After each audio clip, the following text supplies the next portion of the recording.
260 persons deprived of liberty o PDL sa BJMP Daet District Jail ang pinagkalooban ng hygiene kits ng Rotary Club of Daet North kasama ang mga tumasinong Bicolano. Maliban sa pamimigay ng tulong, naglaan din ng panahon at suporta ang RCDS sa pamumuno ni Joshua De Leon at ang mga tumasinong Bicolano na pinamumunuan ni Judge Divine Peñafiel para matiyak ang matagumpay na pagtitipon at pamamahagi ng mga hygiene kit. Nagsagawa ang mga ito ng repacking sa Parish Hall ng Vinsons bago ang nasabing pamimigay ng hygiene kit. Nag-alay din ng misa para sa mga PDL na pinamumunuan ng dalawang pari na miyembro din ng Tumasinong Bicolano at alumni ng University of Santo Tomas.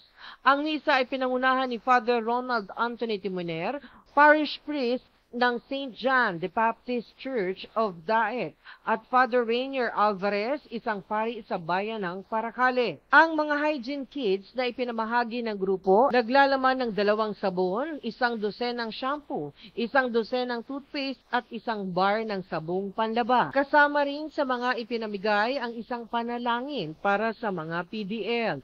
Lubos ang pasasalamat ni Jail Inspector Agnes Francisco, Deputy ng BJMP Daet District Jail, sa mga organisasyon at mga tao na nasa likod ng nasabing event. Ayon kay Francisco, sila at ang mga inmates ay lubos na nagagalak dahil sila ang napiling biyayaan ng Rotary Club of Daet North at Tumasinong Bicolano para bisitahin, alayan ng misa at bigyan ng mga hygiene kit.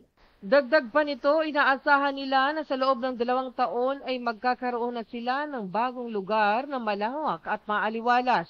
Lubos din ang kagalakan ng mga miyembro ng Rotary Club of Daet North at Tumasinong Bicolano sa matagumpay na distribution ng hygiene kits sa mga PDL ng BJMP Daet District Jail. Para sa CNTV News, Mutia Montenegro.